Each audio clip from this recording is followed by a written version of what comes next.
Welcome al podcast de Palante Nonprofits. I'm your host, Andrea Ortega, y estoy super excited to dive into the world of nonprofits. Hola y bienvenidos. Welcome to Palante Nonprofit Podcast. Today we're joined by Sheahan McElroy.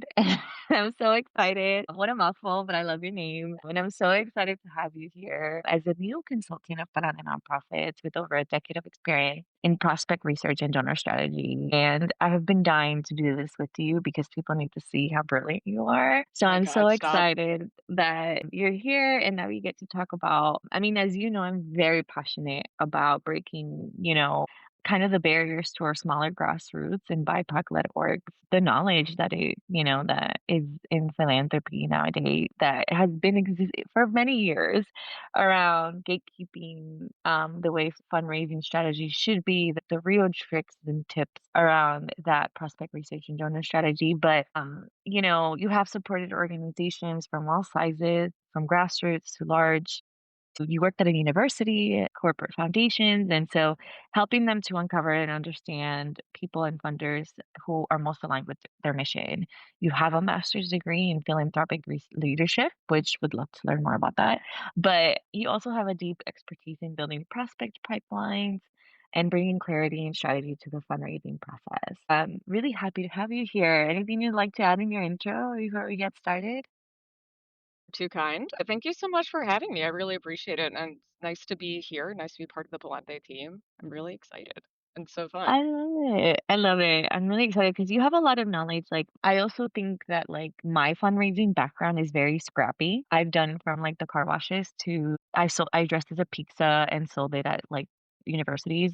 So like, but I've also done big galas, and then I've also hmm served corporate. But I think, because of the space where you've been and really, that to me, there's like fundraising and then there's philanthropy. And philanthropy hmm has its own world that I really can't wait for you to tap into with this conversation. And so, with that, let's get started. Can you tell me what is prospect research, why it's so critical and often overlooked, right? Because many people focus on the people already in their network and environment. hmm But tell me a little bit more about what it is and how do you deal with it? What does it entail? Yeah, so prospect research is basically looking for information on donors to help inform not just your bottom line, but your strategy and find donors that are really aligned with your mission. It also, I think there's a bit of a misconception that it's exclusively finding new donors, but a large part of it is finding information on your current donors to try and like further your relationship with them and stay current on what they're interested in, what they're giving to, and really maintain that like genuine relationship. Information really runs the gamut. It could be anything from like company acquisitions and sales, real estate, grant cycles. If you're looking at an organization, if you're looking at an individual, it could be anything from like their wealth to their art collection or anything else they own, stocks. It's just really anything that goes into how much they have and how much they could potentially give you. And this information helps you prioritize at your outreach and your strategy because you're kind of able to tailor things to what they're interested in and what you need and try to find that balance of everything. And that works for all funding streams. So it's not just individuals, it's for grants, it's for government grants, it's for individuals as well, like I said, and corporate. It's all kind of in the same vein of finding that information to help inform your strategy and get the most up-to-date information on you. One big misconception is that it's stalking. It's not stalking. um, to be very clear, everything has clear ethical guidelines in prospect research and uses publicly available information exclusively. Any private information that comes from a donor comes from like a fundraiser or comes directly from the donor, and that's kept very, very confidential. Databases locked down. Nothing is escaping. I love that you take the time to define that, right? That it's like public records and things that are widely available.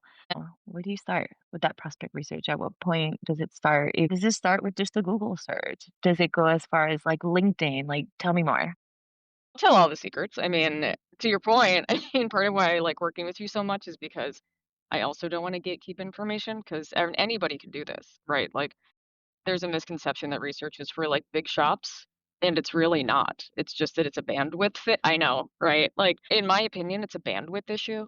because usually research rolls into the fundraiser's job when really they should be out there like doing what they do best and getting money locked down, right?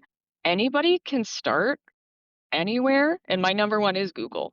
Like, you can find so much in Google. You can find information on tax forms, you can find information on individuals. LinkedIn is huge because similar to journalism, there's first person sources, things that come directly from them, and then there's those secondary sources that back up the first. And when you think about it, somebody's LinkedIn is a public display of their work information, right? So that's them being like, yeah, I worked here. This is when I worked here. This is when I went to this school. And finding those little nuggets or kind of getting to tailor your search engine keywords. Keyword searching is huge for this sort of thing.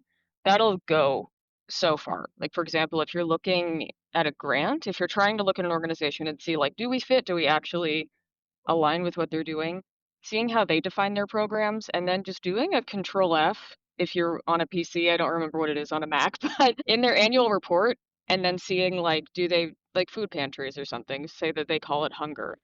Control F and see like who have they given to for hunger? Okay, how much have they given? Now I know how much I can apply for and kind of building on that and tailoring what you do, like tailoring what you do to their language. But you can do a ton with just Google. I've worked at places where we've had that cost tens of thousands of dollars. And I've worked at places where I just had Google and IRS documents, and both were effective. Just depends on what you're looking for and why. But anybody could do it. You could even set up Google alerts for like grants plus program area if that's what you're looking for, or like news alerts for corporations that have done this and given to similar organizations. If there's an organization that does the same thing that you do, see who's giving to them and then reach out to them. That's like a pretty that's an easy one to just start, and then you'll kind of know the baseline and you can just start reaching out. Because yeah, this is not it's like a specialized skill if you're like an individual, but it doesn't mean that it's impenetrable. Like anybody could do it. It's just kind of knowing what you want to look for, which sounds a little counterintuitive, but if you know what you want to fundraise for and then starting from there, then it's so much easier to find things in individuals. Love that. And I just want to thank you so much for sharing those little snippets. And I hope more people listening would love to work more with you because I think I love the clarity that you bring to the process too. Because one of the reasons I know that we talked when you were going to join the team is that I'm not the type of consultant to build something for you to try to keep you on. Like, the goal is to train your team and fortify your organization. And that includes, like, if you're gonna come and do prospect research, like, you can be realistic. Like, do you want this up to be long term, or do you want to me to come in and really, like, amplify your team and your organization? And it could be done at the same time, or it can be done in different ways. So I love what you shared just then. So my next question is, I guess it's a little bit of what I asked, but, if an organization needs to go from some raw donor data, right, and take that information and go to a clear, actionable fundraising strategy, what are some of the things that you look for to set that up? Yeah, I think the first thing that I look for is those consistent donors and seeing who they are and why they give. A big thing that do in my research is looking for authentic alignment because so much time can be spent throwing things at the wall and seeing what sticks. And that is so much time and effort for organizations and places that just don't have that kind of time. Like their time is better spent doing the programs or fundraising elsewhere or something. But that helps you be more intentional about what you're already getting. And then I think that helps you determine what you don't have at the same time. So maybe there's like a program that you want to raise funds for, and you look at all your data after you crunch it, and you see like, oh, we have a lot of donors for all of our other programs except this one. So then you know to focus your fundraising on this other program, you know, because you see already like we've got the support here. Then that'll also tailor your support maybe for stewardship for those programs instead of outreach, and you get to kind of pick and choose how you want to go things or go about fundraising, period. Just gives you a better idea of where you're at, what you need. And in my opinion, it also helps prevent mission creep because if you have a really clear idea of who's in your fundraising pool, then you're not asking everybody for something, right? You're looking specifically at your programs and what you need and what your goals are. And I think that helps define things a lot more easily because it can show the gaps, right? Like it just having clear data is just so much better. I've worked at places where you've had like 6 or 10 spreadsheets, physical papers, all saying the same thing, but knowing who's in your database, what they care about, and why they're connected to you, like what that personal connection is. And that is a huge foundation to get you to get to your goals and define your goals more clearly. Either have the time or it feels like this thing that's really hard to do, but it could really help to be more strategic around their fundraising. And I think that's something that we, especially the organizations I work that are very grassroots and Hispanic led, we don't take the time to do that. Mm. So our next question is tell me a little bit about how that prospect research, right? So we've talked about how to get that research, how to maybe use the data to do more with it, but like what does it mean to build more long-term relationships instead of those one-time gifts? Because I feel like that's also where people struggle. They got a check. They got a gift. Now they don't know like, oh my God, should we send them birthday cards? Should we like be giving them I think that stewardship is also a part of like how to use the data you have to really steward. There are donors who don't even want you to do anything. So Hmm. then how do you make the ask again, right? So like would love to know a little bit more about that. Yeah, I think you're touching on what I really believe with this is just trusting your donors and really listening to them because you don't want to ask them for something maybe that they've never given to. Or conversely, say that they've always done general support. You can maybe be like, I noticed you always give generally. This is what we really need. And asking them to kind of go with you when the opportunity is right. But looking for the authentic alignment, like I was saying before, finding your champions and really seeing why they're interested in you. Like you mentioned your story and advancing the mission in that way. Donors give because they care, and knowing why somebody cares about you is so huge. And then it takes it from like this check to a person. And then that's a person that you want to have a relationship with and steward and get to be with in this capacity for years. To that point, one thing that I've always thought is don't discount smaller gifts. I think maybe this was more of a problem at my larger organizations that I worked at, but a lot of times places would say, "Oh, we've only gotten $10 from somebody. We're not going to do any kind of stewardship." It's like, no, you need to steward your $10 people. Send them a thank you email. Send them a copy of your annual report if it's over like maybe a $25 threshold or something like that. Make it a digital report so it's cheaper. Things like that. Because one thing that I heard a lot when I worked at large institutions was somebody would make a ton of money somewhere. A fundraiser would go to approach them for a gift, and the person would say, "Well, I've been giving since whenever. Why didn't you call me sooner?" And making people feel appreciated at the beginning and in a really genuine way and showing like this is what we're doing, this is why we're doing it. Thank you for what you do to support us. And not in a transactional way because like it is technically a transaction, but like we're not groveling, right? We're saying thank you. We're saying like you're supporting us. Genuinely, you're helping us keep doing what we're doing. But if you just listen to them, that goes so far. Like knowing what they're interested in and being able to tailor your approach to that. Like even, you know, it, even reaching out when it doesn't have anything to do with fundraising, I find huge. If there's like a large life event, maybe you see it publicly or somebody tells you, you can reach out and be like, hey, congratulations on your new position. I saw this on LinkedIn. I hope you're doing well. Just connecting on a human level, I think really helps with that long term authentic alignment and it makes it more of a partnership instead of that transaction.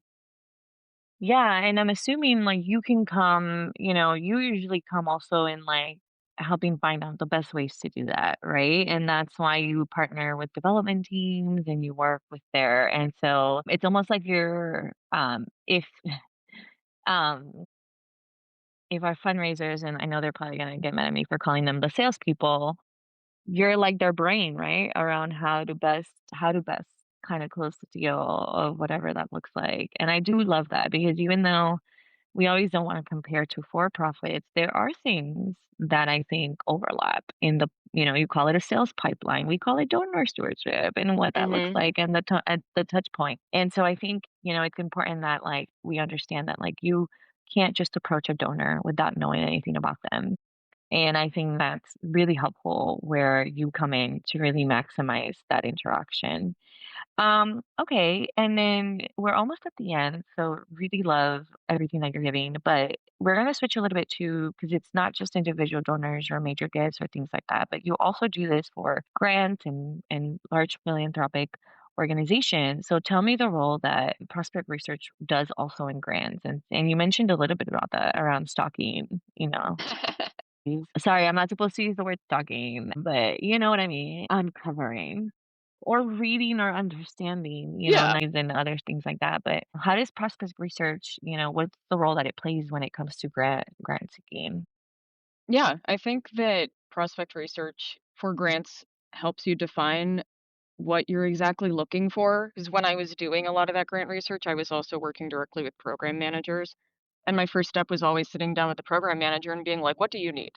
Like, ignore everything else. What do you need right now? Do you need like a specialist teacher? Do you need like a speech language pathologist or somebody to come in? Do you need cold food storage? Do we need a program, a building expansion rather? And then knowing that and having those goals in mind, that's when my research started because there is grants for everything. And knowing that this is exactly what I'm trying to fundraise for brings it down to a more manageable level. And there's you can also look for like general support just to find like just to find funding for any program that you have going on. But the program support is always out there. And doing that research helps you find those organizations and maybe helps you find connections within there too. Like, say that you have somebody on your board that knows somebody, they can connect you to that grantor and be like, hey, this organization's great. I'm on their board. This program is exactly what you give to. So let's connect here. But it gives you a realistic picture, I think, all that combined with like what you do, what you're trying to do, and helps you define your goals. Because in an application, you need to say, like, this is what I do, this is how I do it, this is why I do it well, and this is why I need your support. And like, am I looking for a grant to sustain or am I looking for a grant to expand? And that helps as well. You can really look for local giving as well. One of the places that I start when I'm looking for grants is by location. And for example, I'm in Chicago looking for maybe like arts organizations in Chicago if I'm trying to fundraise for a theater. Knowing that that's where I'm starting just helps open up everything. A researcher also can look at the grant guidelines quickly and go through. And to your point about analyzing and understanding it, reading these guidelines and being like, okay, do we qualify for this? Do we have the right budget for some of these? Knowing that's something that a researcher can do really quickly because you're going down, it's kind of like another tax document, like it's a technical document, a grant guideline, being very quickly being able to establish, okay, do we align? When is the due date? Can we do this? Okay, let's go. And writing it just is faster sometimes when like that's the thing that you're focusing on as a prospect researcher, because it's fun to get in that little like research narrow window and be like, I'm in the IRS documents, like I'm doing all this fun stuff. But research, you know what I mean? Like you're hacking the mainframe. No, but I'm laughing that you're calling, like, looking up IRS stuff fun. It is, I think it's fun because you get to see like another thing too, say that you don't know how much you want to apply for. If the guidelines say like you can apply from 1,000 to $50,000, you can look online in the IRS documents, look at that organization's 990, see the similar organizations to you, see how much they've given to them, and then you can tailor your application based on I that. love that. I Isn't that love right? that. It's all in the 90s. It's just what line. I love this. I love this, and I have a love-hate relationship with the knives, but absolutely. Okay, I wanna make sure and be mindful of our listeners' times, but what is one practical step that nonprofit leaders, professionals can take their data, clean it up, or think differently about donor cultivation? Yeah, I think the first step is be really intentional with what you're collecting and making sure that your donor information and your program information for either individuals or if you're going for grants actually make sense for your programs and are actionable. Like if you're serving people with a social program, how many people are you serving? If you're donating food, like how many pounds of food is it? How many meals? And on the other hand, knowing what you can't collect or what is private versus the stuff that's public that you can put in your annual report, like names and information for people beyond like your donor honor roll in your annual report. If it's like, if you work for a school, that information is clearly over here. But knowing we have this number of students, that's something publicly that you can have to show your impact and show year over year what you do. Because the sooner that you define those metrics and have the hard numbers for them, the easier it is to show your growth and to get to demonstrate in an application or to a donor what you've actually done. In that vein, too, defining the names of things across the organization seems like such a minor thing, but it is huge for everybody understanding the data. Calling things the same thing, like what do you call donors? What do you call a prospective donor, for example? What do you call different kinds of meetings? What do you call the people that solicit the gifts? I've worked at a ton of places, and almost every one has had a different name for these things, but everybody being on the same page helps your data just make so much more sense and trying to be as up to date as you can. If you're doing like little audits, maybe start with like these are the people that we know we want to reach out to but we haven't talked to lately. Let's try to find their most up to date address information. And really being strategic instead of like I need to look up 3,000 addresses. Like you don't. You can triage it a little bit and you don't have to do everything at once. So just being intentional, defining things, like exactly what you're doing and why you're looking for it and what it's called, that will help so much with all kinds of applications, solicitations, stewardship, everywhere, because it shows that you have the most up-to-date information on you and them. So you're out there and you're aware, you know? Yeah, no, I love that. And I love that you also call them mini audits. Like you don't have to take this as a full project. You can start in small places. I also love the idea of defining and using the right terminology. That's something that's really important for organizations to start with. Oh my God, Kate, this has been amazing. I've learned so much. I will do my best not to call it stalking when I'm talking to our orgs. But it's also like it's such an easy word. Like will stock. But there's also like a beauty in understanding that. And I love that you're really focused on it. I remember when we first chatted around your services, you were like, we do this ethically. We are not like your crazy ex-girlfriend stalking you on Facebook. We are doing this. There is a science to it. There Hmm. is a way to attack this from a place where it's for both protecting also the information you find and the organization who's going to use it. And I think there's so much beauty in doing that. So yeah, prospect research is more than just names and numbers. It's aligning those resources with the mission, finding the right partners and building relationships. Kate is so excited to be here at Palante Nonprofits and to help hopefully work with a lot of you in your prospect research journey and in getting new donors and in interacting better with your current donors. So thank you so much, Kate, for being here again. Thank you for having me. This is great. Yay.